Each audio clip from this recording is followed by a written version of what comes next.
All righty, my brothers and my sisters. I know y'all will get to me eventually, and I just wanted to talk about some things that are brewing in my mind. And I don't have all the scriptural things and all the other, which I guess you would call historical information. I'm not sure what the difference is, um, but just different versions of history, I guess. However you want to say it. I haven't got it all together yet. But what I wanted to talk about was something real simple. I wanted to speak on the what's the word it's called, the trouble in the East. And it's not anything vulgar or derogative, but it's how I look at the earth. And as the times change, my mind really focuses not so much here where we are physically, but way off in other lands where, um, if you see the thumbnail shows you, a land where the sun rises. So it's not here in America because the sun doesn't rise here; it sets here. And I know some people like to believe that the Earth rotates around the sun or whatever, but let's just use our imagination. Let's say in either case it doesn't matter because east is east, west is west. And so what happens is that people will get lost in these things, but they have to recognize most of the actual true Earth is on the eastern side. So what happens is that we see, I don't know if it's cognitive dissonance, but it's something very much likened to it, that a person who lives in Britain or Germany or France would believe that they don't live on the eastern side of the world, right? When everything that they do is totally in a whole different hemisphere. So if you're beyond Africa, you're on the eastern side of the earth. And I think sometimes that people look at it and don't understand it because they're told, well, this is a Western world where if you live in the US, that applies to you specifically because you're so far isolated that any other place that would want to do harm to you or could do harm to you, they're immediately located next to you. No different than the lands in the East, you know? So what happens is that you have this great misunderstanding of why these things work the way that they work. What I'm trying to say is this right here is that when everything comes down to it in the end, everything is going to happen in the east first, and then it'll work its way to the west. So let's go even more hypothetical, right? Because it doesn't matter. It doesn't, to me, I don't care if the earth is flat or round, but I believe that the earth is leveled with dilapidated areas all over it, which may give it the appearance of being round. That's neither here nor there. There's still an east and a west when it's all said and done. So the east to me is the place where the sun actually comes up. So it's dark there first. It'll be light in the west last. And when I say dark first and light last, understand what I'm saying. If a problem were to happen in Africa, then that means that the eastern side of the earth is still all the way immersed in that. That's not a Western problem. You understand? I don't know if people even get this. It's not a Western problem until it literally gets all the way across the Atlantic onto the actual shores of the land. It's not physically a problem here.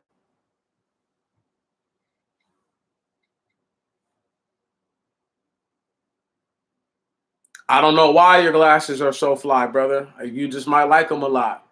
But the problem that we're having here is that people's minds are disconnected from the truth. So let me just give you a prime example. Japan is one of the furthest east lands that I can think of. They call it the land of the rising sun, right? I'm not saying that it's going to be the first place stricken with calamity, but it's believable that a place that far east would be one of the first places stricken with great calamity. It's where the sun rises. I know it seems awkward, But like I said, I don't have all the scriptural things, all the things that will back up what I'm trying to say 100% verbatim. But there has to be an end game for everything. So they've asked people to accept the earth as it is, or I guess life as it is, and no one questions anything. No one beckons to put forth a greater cause of thought. The point being this, though. When the earth ends and it's all on the east at first, when will the west find out? Will the west be in darkness when it happens? You see what I'm saying? Or will it be in light as it happens? Because this is something that most people don't ever think about. During the whatever you think is Armageddon or Judgment Day, the Great Day, whatever you want to call it, right? The end of this known world and civilization, it's more believable that the calamity is going to start in the East. Took me a long time to get around to say that. I apologize. But it is just far more believable that that will be the place where everything is going to jump off. I think you should chill with all those other yeah, these crazy words, homie. Right on. Nobody's telling you how to talk, but at least keep it on the topic of what I'm talking about. And if you don't understand, say so that way I can try to break it down to you further. Like I said, I'm not going to pick up the Bible. I'm not going to pick up the book of Enoch. I'm not going to do any of that, the Septuagint or none of that. I'm just going to talk the good sense of, if the East is truly the land of the rising sun, then we have to believe that the calamity will be on the East first. And I just believe that people who are trying to leave America, this is really the point that I'm really getting at, is that people who look like us who are trying to leave, they're leaving to go see the calamity firsthand and don't even know it. It's actually kind of upsetting because you would think that they would know better. Understand what I'm saying? If, as it is written, that there will be a great day of bloodshed from the sun being up to the sun going down, my first guess is one thing, is that the sun going up, meaning that where the sun starts at is in the east. So in the first what do you call it? In the first places that would naturally be stricken with grief, or with the onset of this is the very end, would be the places that lie in the east. And the very last places, now I don't know if it's just poetic justice or whatever you want to call it, but the so-called great Satan, which is America, would be the last place to go down. And it just seems appropriate and it seems befitting.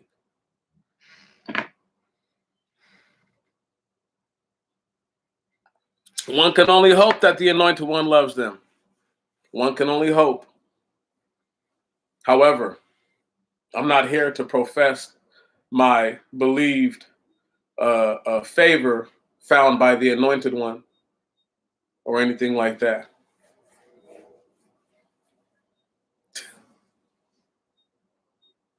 Nobody's trolling. I'm glad that they're all here. It's appropriate that they're here, isn't it? They've waited for me. Apparently, they want to be here. So why not? You get what I'm saying? Why can't they say what they want to say?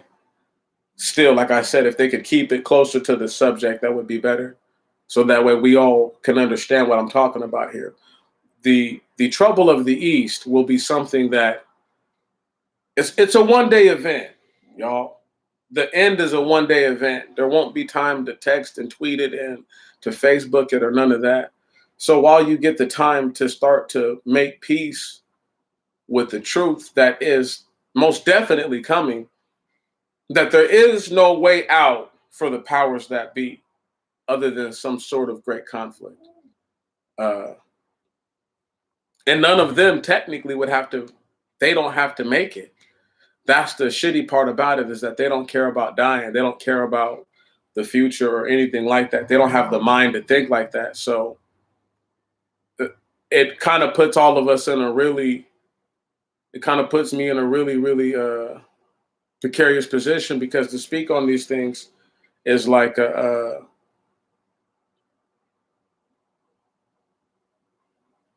it's like eye opening even for myself, because I have to always stand back and pay attention and say that this is how it's supposed to be.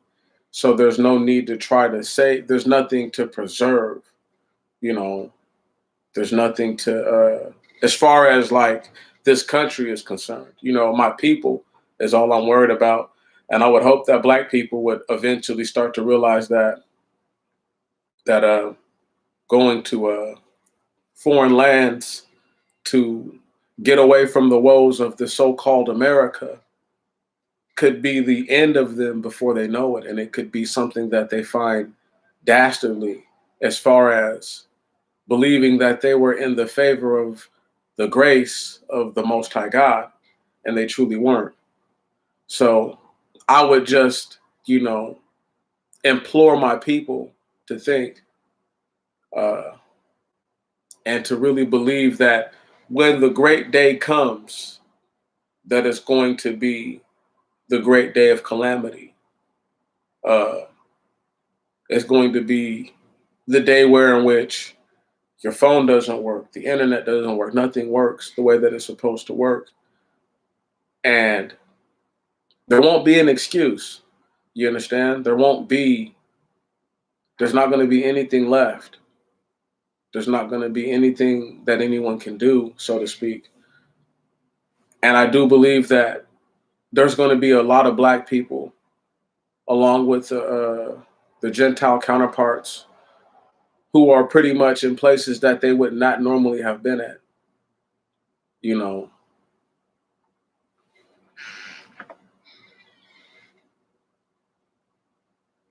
I'm positive that it happens in the East first. I just don't know what day. I couldn't tell you the day.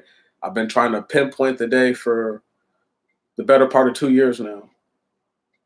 And just a quick history on trying to figure out what the day would be is I started the year of 2019 trying to, it's not cap, my friend. I know. Everything sounds like cap when you can't see it right then and there. Oxygen sounds like cap. Electricity sounds like cap until you see how they work. Water, if you've never drank it, never seen it a day in your life, would sound like cap. But it's still real. You see what I'm saying? If you lived in the desert and never seen water, and all you drank was what people brought to you, and you never actually knew water, it would sound like it's unbelievable. But everything that is liquid has water in it, so you would have already have known the sensation of water, just not in its purest form. However, everything sounds like cap, but it's not cap, my friend. It's not even close to it. I believe that what you want to hear is some sort of date that you can look out for, and some sort of time that you can look out for. So that way you can try to make amends and make good on whatever promises you think you've made to the earth. But that doesn't matter, because the calamity of the East, once again, is so far apart. I need y'all to understand how far it is from here, you know, and we'll just pull it up real quick. Distance to Japan, US, 6,303 miles. That's the closest.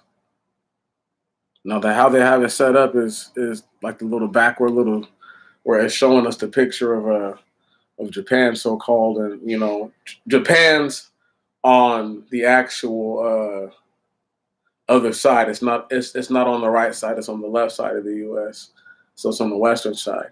So it's like, what are we supposed to believe? You see what I'm saying? And it's still 6,000 miles away from the closest point in the U.S. 6,000 miles. 6,303 miles to be exact. So if the earth really was round, the sun would never there would never be a point where it would be dark at certain points. Certain places on the earth would never lose light. And we're not talking about Alaska for 30 days in the summer. You see what I'm saying? If you can't see the sun, you just can't see the sun, no matter how dark it doesn't get. And so, because people can't, they can't explain that. They can't explain why a little gnat or a little flea can defy gravity. They can't explain any of those things. It just doesn't even make sense.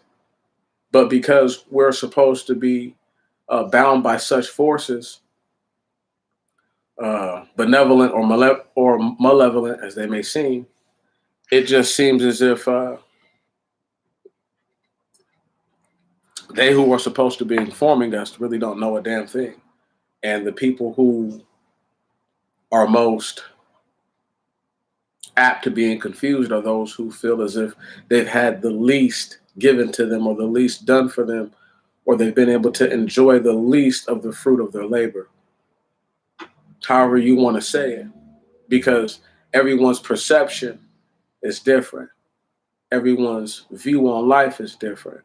So I can't expect everyone, even black people, to understand that just because you did everything you were supposed to do and the system honored itself doesn't mean that everyone else who did what they were supposed to do, the system honored itself.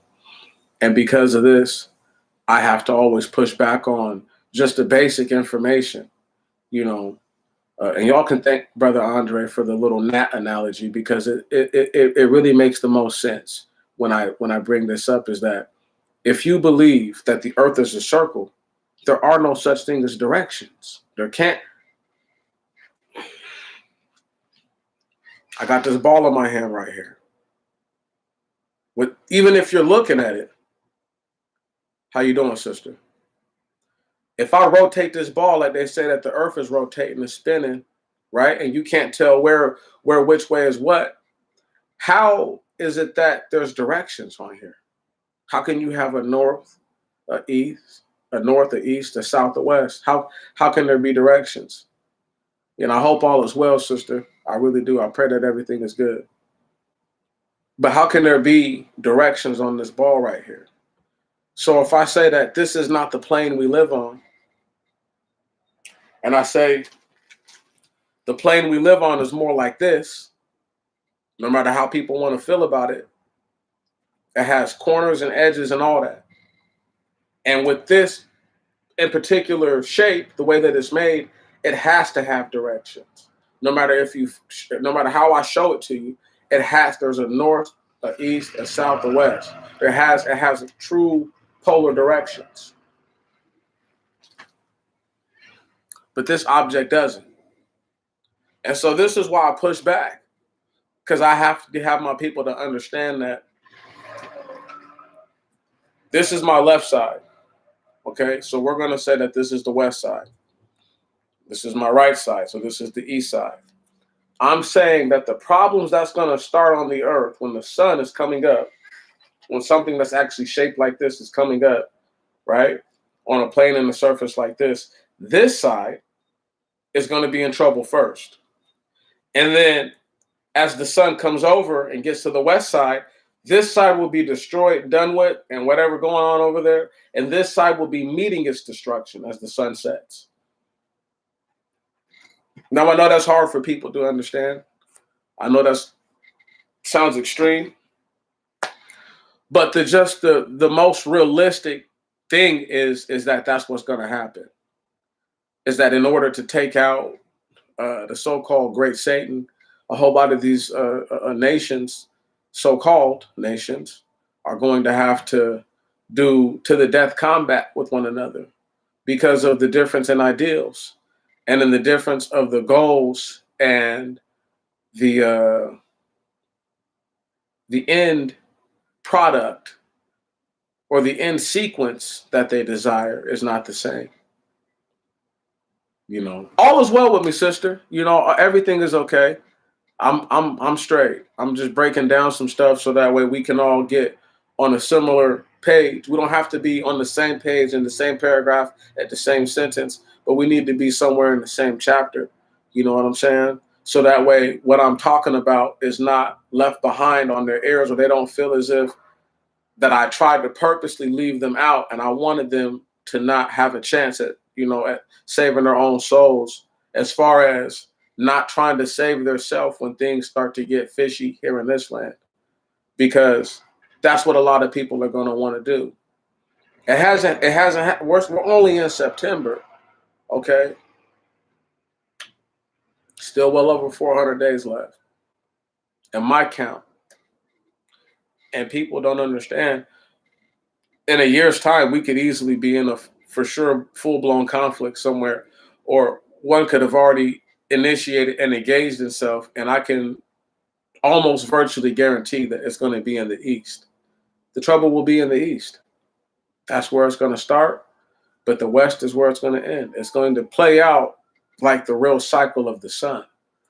And it's just unfortunate that people don't understand that it's not always about dropping articles on them. It's not always about reading the scripture to them. Sometimes it's just about sharing what's actually locked in my mind, so that way you can see it how I'm seeing it.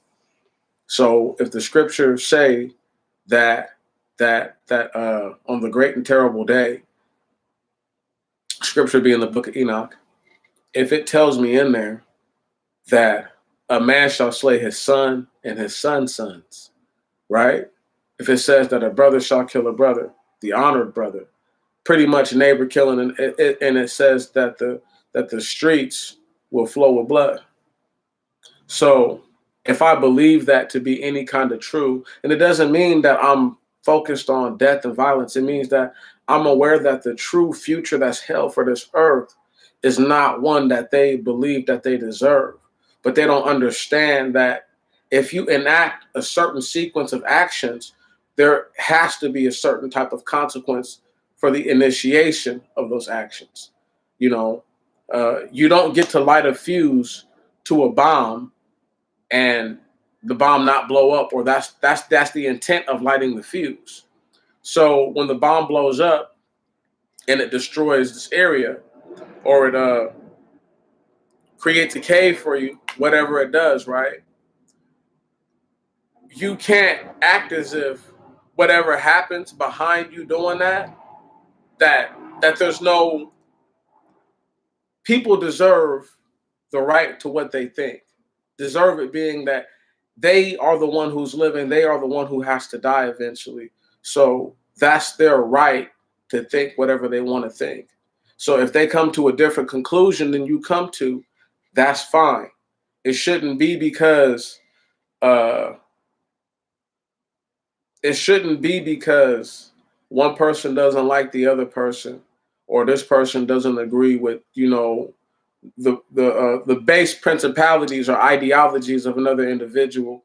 So they shrug off every little thing that they say as if it doesn't apply.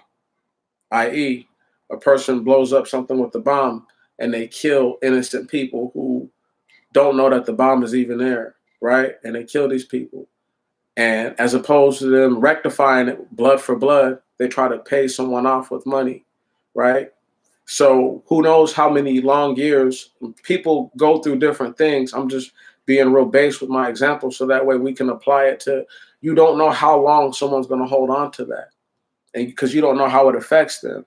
So those people who died could have been the only breadwinners in their family. You could have put their family through harsh times and forced them to make decisions that they would have never made, which have changed the whole outlook of their bloodline, if not almost totally wiped it out. So it's things like that where people don't want to look at the situation and say, okay, we might have done something destructive and didn't realize how destructive we were being, trying to just profit and gain.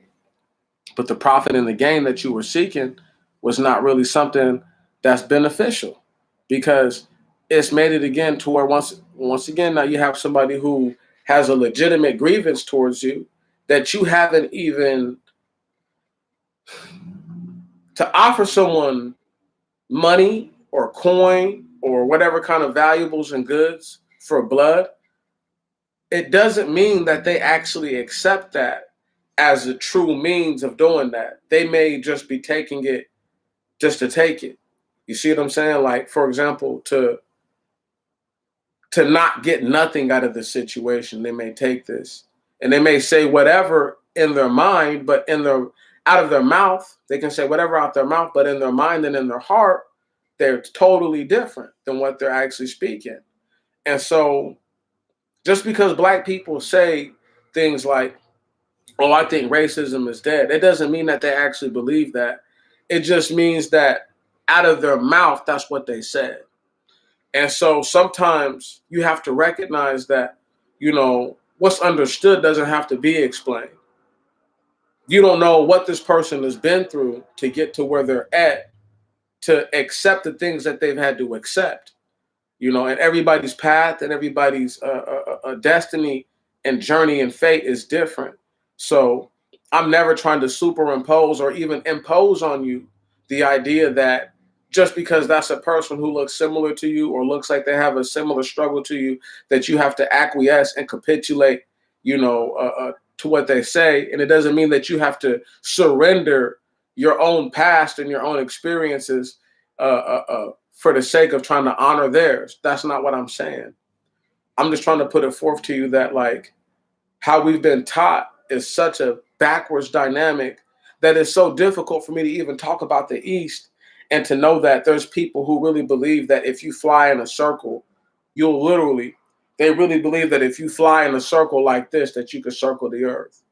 And it's just unbelievable, and they can say, well, what about this video? What about this video? Why can't that just be CGI fake? Like, why can't they actually have to prove that without all the extra stuff? Why can't they just prove it? You see what I'm saying? Makes no sense. They want you and me to believe some stuff that we don't know. We don't know what they're doing. Right on? We don't know what kind of technologies they're really trying to deal with to once again, like I said, I'm not trying to superimpose anything on you, but they will try to superimpose something on you. If I'm telling you right now, as y'all see that light in the back, that means that the sun is going down. Word? And I'm not going to be here talking until it goes down, but I'm just giving y'all an example that the sun is on this side, right on? This is where it goes down at. But if you let them tell you, technically, the sun, or from here to by Japan to Hawaii, they can see the sun as it's going down there. So how does it rise there and set there? That doesn't even make sense. You see what I'm saying? Like, their whole mentality is backwards. I'm trying to give y'all how I look at it. And it's just to say, okay, what if the earth is actually more of a box, right? Like the Egyptians thought. Like the Egyptians thought that the universe was rectangular. That's neither here nor there.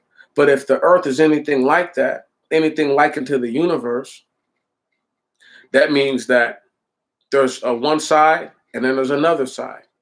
And on this side, the problem has to come first, because this is where this light that you're seeing in the back, that's where it originates. It originates in the East. It doesn't come from the West. I can't live in the East and the West at the same time, is what I'm trying to say to y'all. Word? I can't. It's impossible. It's literally impossible. And we have to recognize that because the earth is no longer one piece, by the time it gets to a certain time here, at another space in the earth, it's already a different time. It's a whole nother time that part of the day has already passed. You see what I'm saying? That's the thing about it. So they can't try to make me and you to believe something that ain't true. If between here and the UK is an 8-hour difference, right? 8 hours. So, and I live on the Pacific time. So right now it's 4:45 p.m. or 4:46 p.m. So it's roughly 12:46 midnight there. You see what I'm saying? If I called my boy Ben Judah, it would be dark over there. You see what I mean? But he lives in the east, for real, for real. But there would be no sunlight there. It would be all the way dark. That's still further east than here. So you guys understand what I'm saying, that the sun does set in the west, no matter what they want to believe, no matter what they want to think. When it rises in a certain place, people are like, so what about when I see the sun in the morning? Where do you live compared to the east? Right. Because in the east, the sun is rising there faster because it's closer. The east is closer to its normal place where everything was at before the earth was made into pieces. I know people don't want to believe that. I know they want to believe that the earth is millions and millions and millions of years old or billions of years old.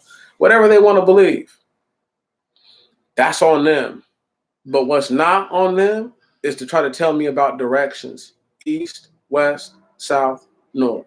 You can't dictate those. You can't make those different than what they're supposed to represent. But you can try to tell me the earth is however old. That doesn't matter. That don't change not a damn thing.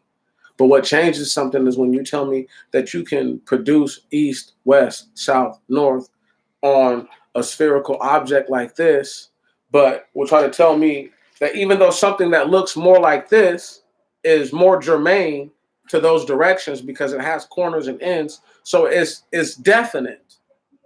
It's defined by this exact thing. If you go so far to the east, it will end. If you go so far to the south, it will end. If you go so far to the west, it will end. If you go so far to the north, it will end. Somewhere it cuts off. So to the ends of the earth literally means just that, the ends of the earth. And I know people have a hard time believing that, that one guy is going to bring this kind of news to them and tell them the truth. But I don't have to go all out. I just need to just remind you guys that the East is the East, and the calamity and the troubles will be there first. It's not going to be here in the West. They'll be too busy trying to fight off the cats at the border, at the south of the border, come that day. They'll be too busy trying to build their border fence come that day. It'll be a day of great tumult. I won't speak on the other things that I know are going to happen that day. I just need y'all to understand that this is where it's going to start over there first. It's going to start at the east, and then it's going to work its way all the way over here. And once all of that stuff is destroyed and devastated, there will be nothing for them. Nothing. Something is going to happen that forces everyone to start to reconsider their lives. Whether it's all these different variants of a so-called virus that comes from animals, whether it's the change of the social climate, and people start to realize that if we're talking about racism, then that means that it's not over. Or they don't talk about racism like they talk about dinosaurs, like they're extinct.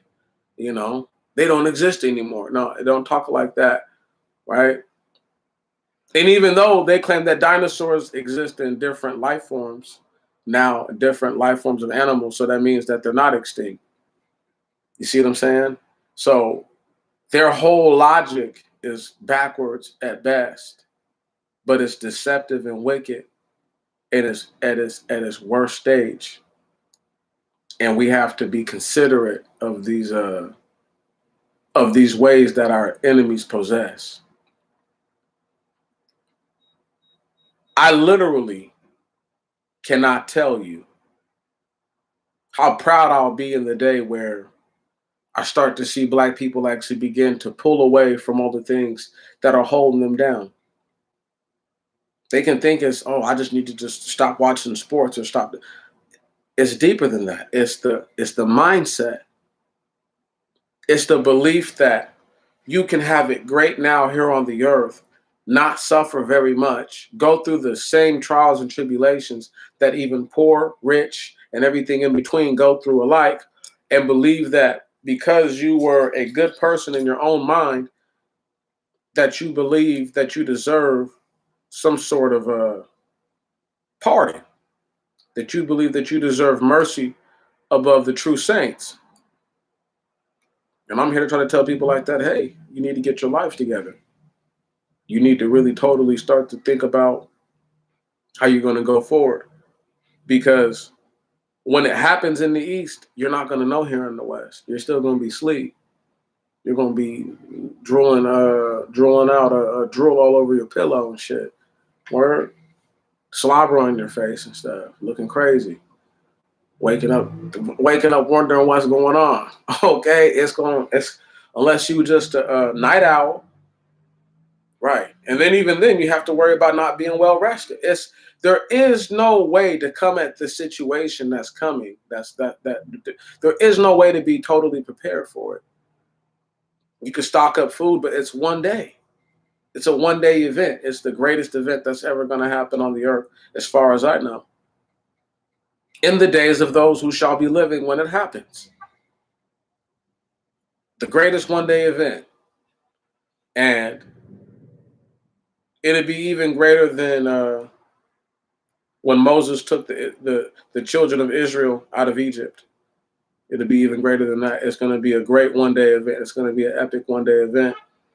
And just to tell you why some of your worst enemies live in the East, to explain it to you, is because they want to see what people always say. They want to see something real, but Gentiles really want to see something real. And if it means that they have to sacrifice their entire bloodlines just to get touched by divine forces, then so be it, because they need to see something that will validate all of their doubts. And if that means that they've advertently or inadvertently wiped out their whole bloodlines or massive swaths of their bloodlines, so be it to them. They don't care.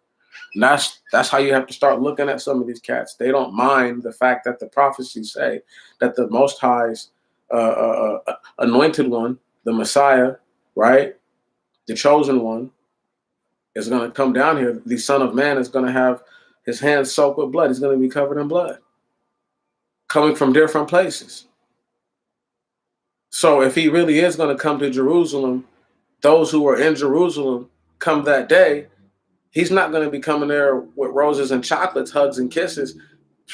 Okay, he's coming with something way different. But it means so much to them just to see something real that they'll willfully sacrifice themselves, because that's the closest they'll ever get to being around the presence of something so great.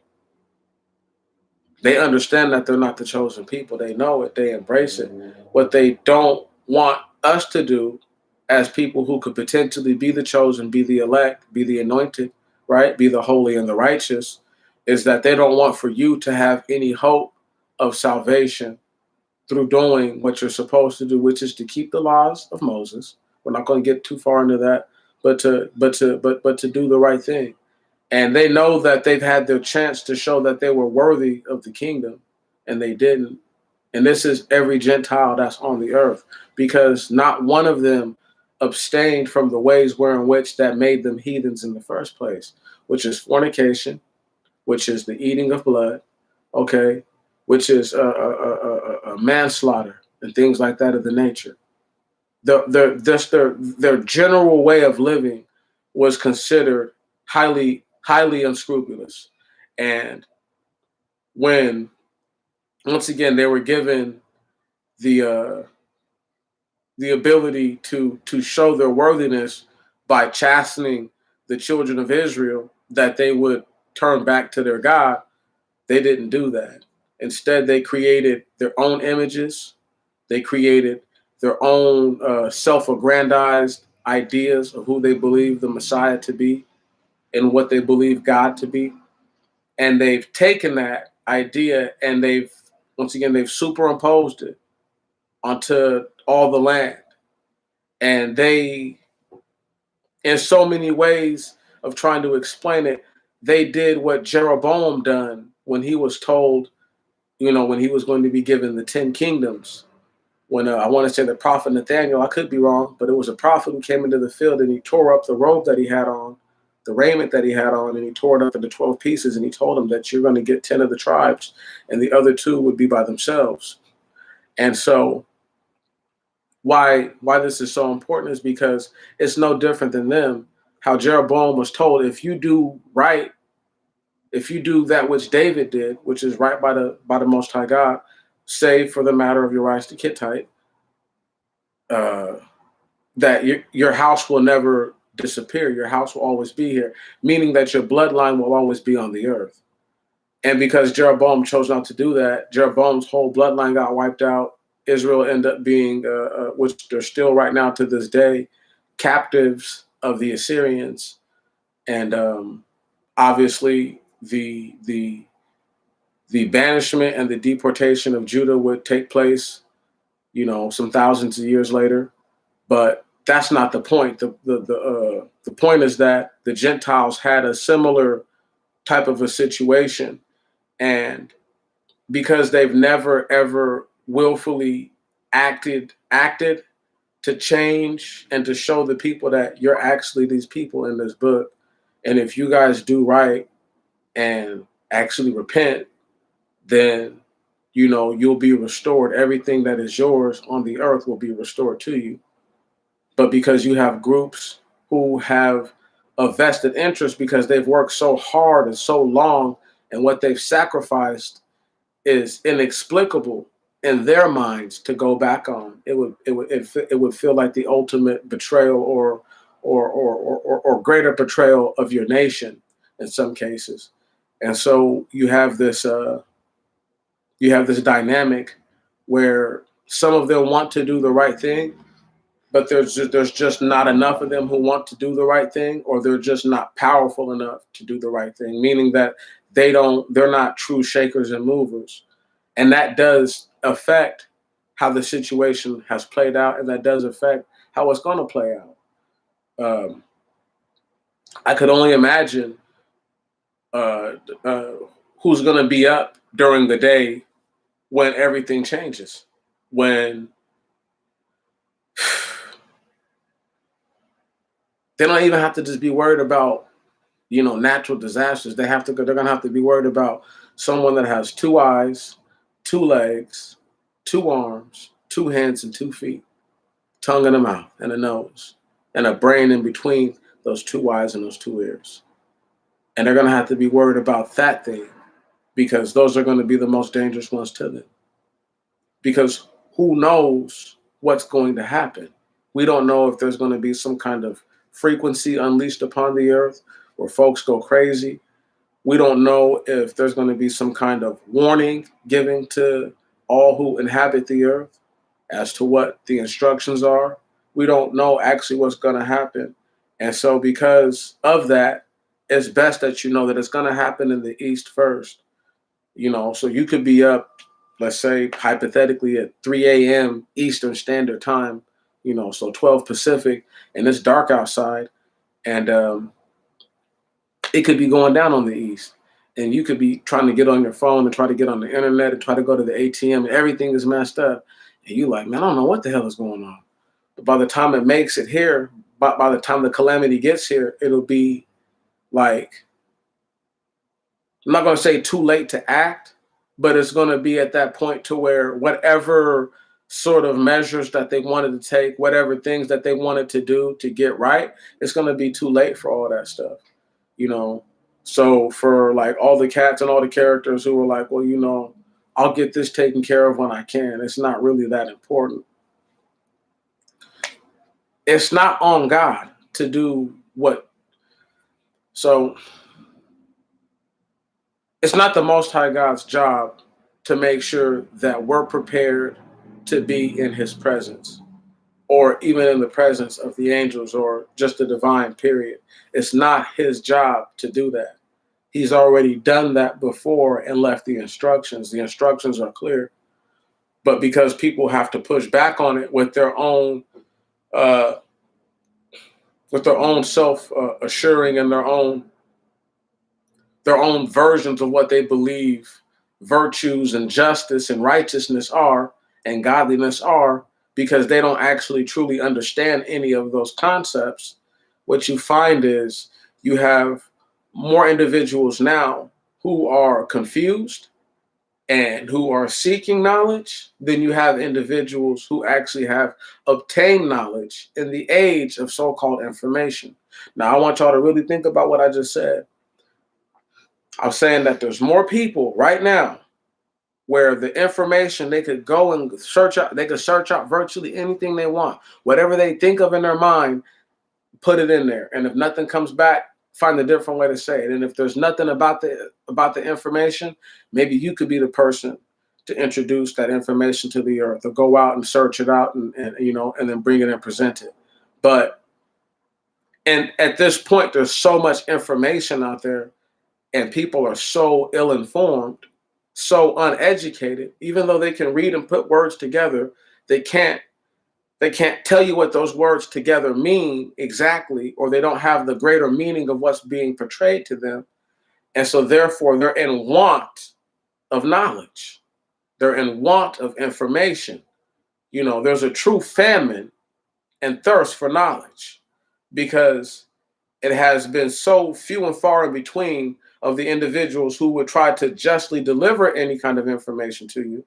You see, that now that when you have somebody, let's say like myself, who actually does, I do not take pride in, but I take great satisfaction in the idea that I can go research a certain subject or a certain topic, give myself time to become fairly associated with it and assimilated with it, as far as like letting it become something that I can understand the way that I get it, and then present it to my people. Now, how I present the information may not be the way that people are used to learning. I can understand that. I can appreciate that. What I don't understand, but I can still appreciate, is the need for people to be shown every little thing, knowing that some of the things that they feel, like literally, there's a feeling that they get when they talk about a certain subject.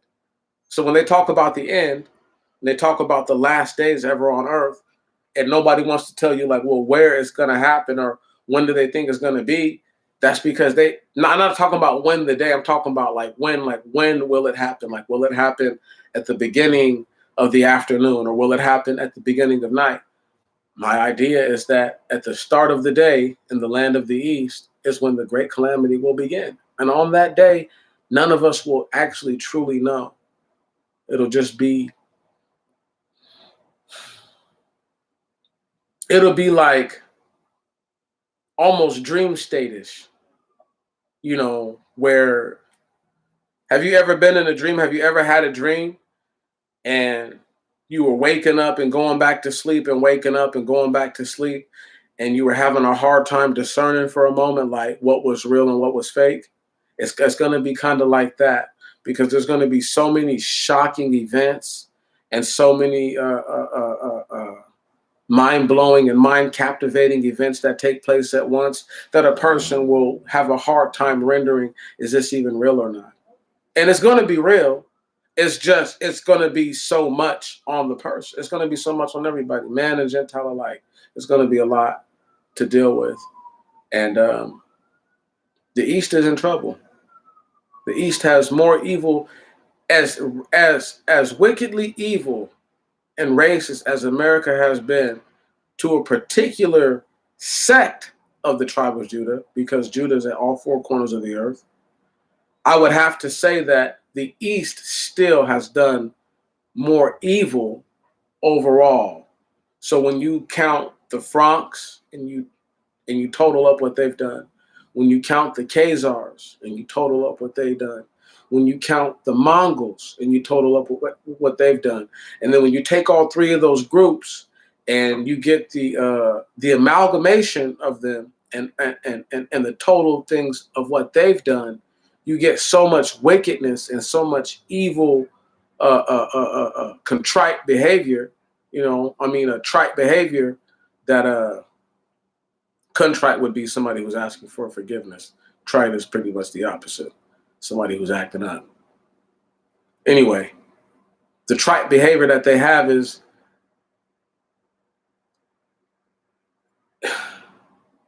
I would call it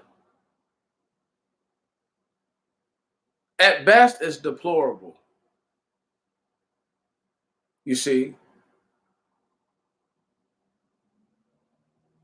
and at worst, it's the devil in the flesh. That's how I have to explain it. Because these are individuals who could have done right by the mandates of heaven, and they chose not to willfully because there's a different spirit, there's a different energy in them. Now before I get up out of here and I stop talking about all this, I just want y'all to understand and know that I really do love speaking with y'all about these types of things because it sounds like I'm just rambling, but I want y'all to really take into consideration that I'm not talking about the things that I know.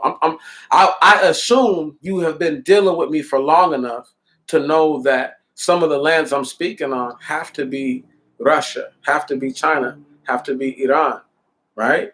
These are places in the East. It's not just Japan. You feel what I'm saying? It's not just Thailand. It's not just all the little Micronesian places and all that. It's not just all of them who are going to get hit just at once. It's the whole East. Word. Because while it's morning there, while it's 8 a.m. in the UK, at best it's 3 a.m. on the East Coast, and over here where I'm at is 12 midnight. Right. 3 a.m. is still dark out.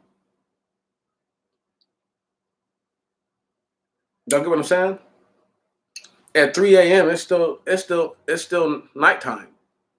So while it's the daytime in a place like the UK, and think about how, even though the UK is far, think about how much closer it is to the US than, let's say, Japan. Right. So when you start to look at these things and start to understand them, you start to say, oh, okay, it's really going to be crazy because we won't know. That's the East.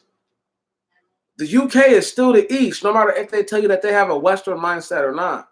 That's still the East. Like I said earlier, they're in the Eastern Hemisphere. They have to deal with Eastern standards more so than they have to deal with Western standards. This is why their ways are so frowned upon in most of the countries that they go to, that they're hosted in, because they believe that women running around with no clothes on is just fine if that's how she wants to express herself. When there's other countries who are like, just naturally, we're conservative people. We don't show off the flesh on our bodies. We don't do all that kind of stuff. It's just not how we do it. Or, there's a time to be intimate. There's a time to obviously act as if you have some sense. And so these westernized countries act as if you don't ever have to have any sense. And if you're the one in control and the one in power, you can drive your company to be senseless, like Amazon, like hiring people that you're going to fire. And I've never worked there, but I did read an article about it, and it's backwards because now they need all these people to fill jobs, but they hired people that they were going to fire. Backwards moving, y'all. Backwards. And this is the world that we live in. See, that's the Western mentality for you. Where the places who live in the East, I'm not going to give them the upper hand because there's just as much corruption in those places because they've been corrupted by Western mentalities. But they're not so far gone that they don't have a concept of there are certain things that it's not for us to decide for other people. Other people have to decide that for themselves. Gentiles, whatever, they have to decide that for themselves. And that's on them what they choose. It's not on us, and it's not our job to try to promote or enforce anything like that. But in this land, even though you pay for, a cable or whatever, you can't tell them that I don't want any commercials that come on to have gay people in them because the cable company is they get paid through advertisements. You see what I'm saying? They make money off of you. Once again, you're a customer, but these people who pay to put those advertisements on, you know what I'm saying? They're also customers.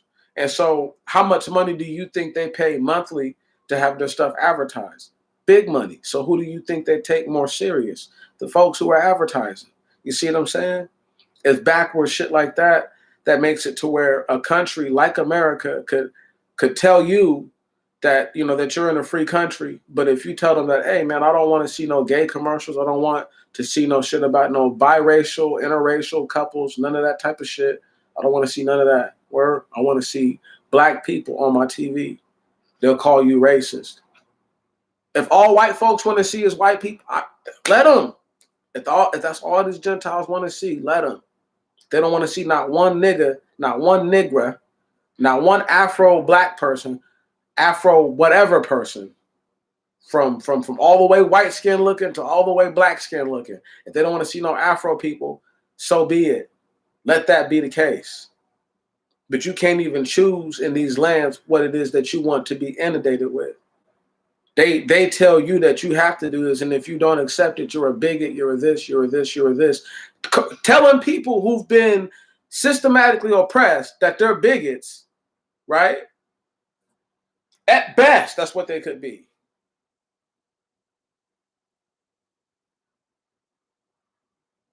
At best. At worst, though, they're just being an uppity nigga. See what I'm saying? You can't even make decisions for yourself still.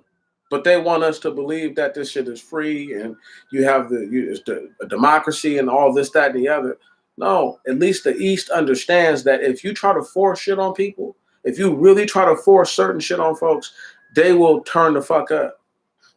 You know, in India, they do it all the time. When these dudes go around raping chicks, let me just tell y'all about some real gangster ass street justice. In India, let's say these dudes, let's say it's the son of somebody who's even kind of prominent in the land, right? And this guy keeps going down for sexual violence. After a while, man, the regular town folks gonna do something to do. They're gonna wait till he gets strung up again, because it's gonna happen. Then they all gonna go there with their pitchforks, with their garden hose and all that, some gasoline, and they're gonna do his ass in. Set his ass on fire on some tires or some shit like that. After they whoop that ass nice and good.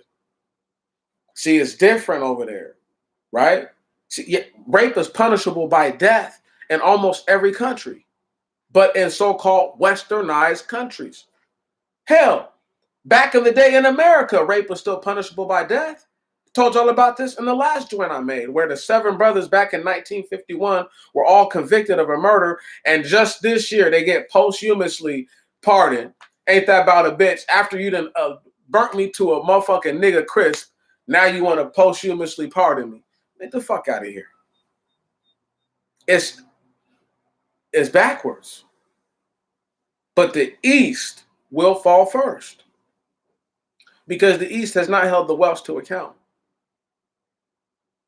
Right.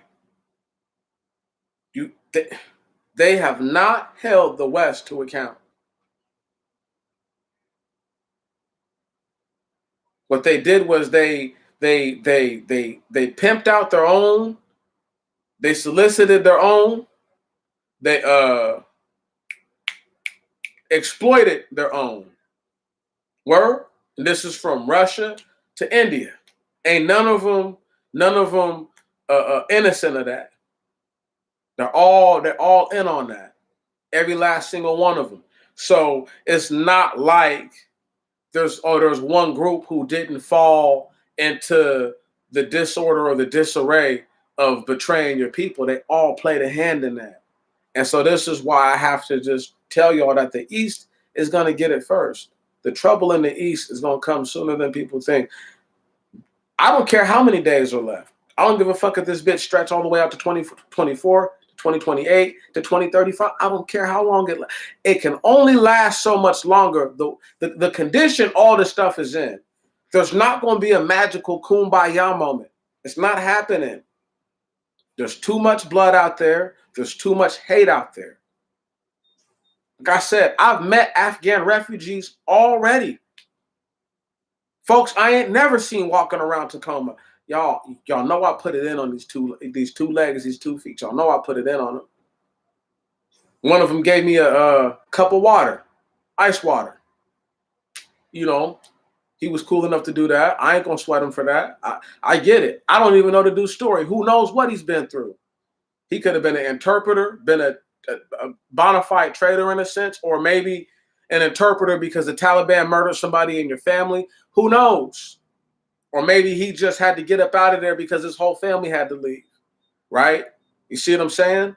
Old blood feuds. His people could have been Taliban and could have just been beefing with the higher up hierarchy of the Taliban. Who knows who this dude was? But he was cool enough to give me a water because that's the Eastern mentality.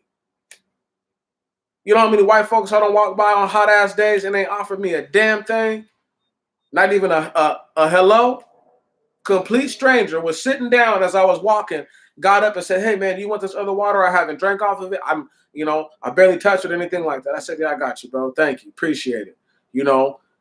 Gave him a little elbow dap. He felt good about it. He felt good about himself. I felt good about it. I said, "Shit, I need some water." I had a little juice or something in my hand, but I said, "Shit, I need some water. That's good to drink right now." I was a little chronic and shit. I was like, "Oh yeah, my nigga." But that's just the difference. That the East gets things that the West doesn't get.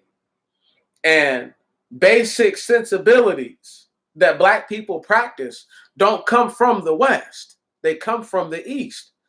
Right. What hemisphere did they bring your Black asses from? The Eastern Hemisphere, yo. Where they can still find Black people all over the earth who will tell you that they've been in those lands for as long as they know. Since before slavery ever happened, and obviously since after. Y'all just don't know what you're dealing with when you're talking about the East to the West sometimes. And before I get up out of here, because I'm ready to go, we need to appreciate the difference in the mentalities of the individuals that we're dealing with. Right on? Now, as I leave up out of here, let me go ahead and just talk about something. I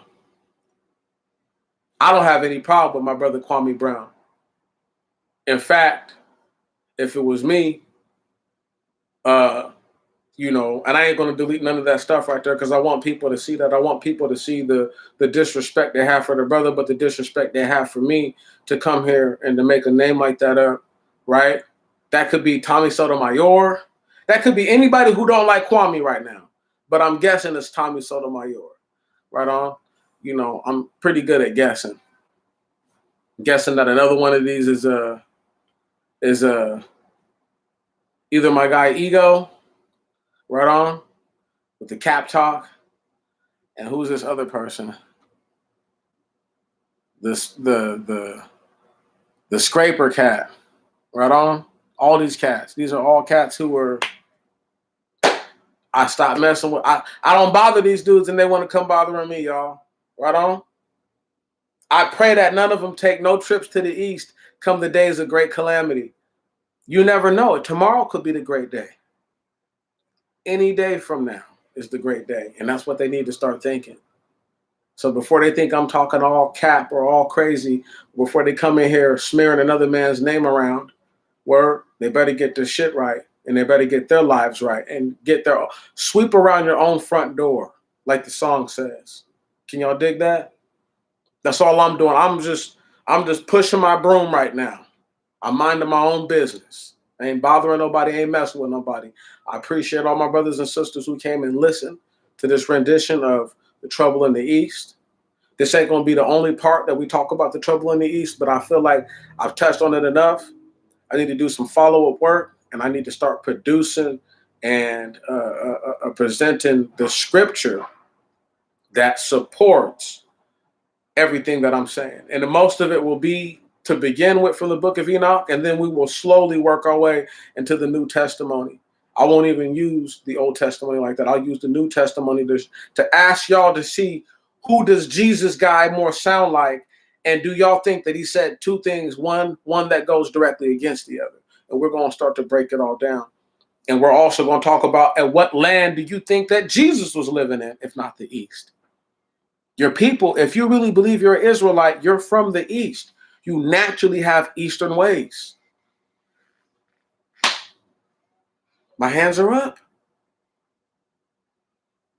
But if you don't believe that, I can't force you to believe it. All I can do is encourage you to do your own research, to continue to read, to learn, and to grow as a person. So that way, when you finally get to where you need to get to, you can accept the truth for what it is. Brothers and sisters, y'all know how I do it. I salute you once, and I salute you again. And I say, may tomorrow be better than today, and may your next week be better than your last. I love y'all, and I'm out.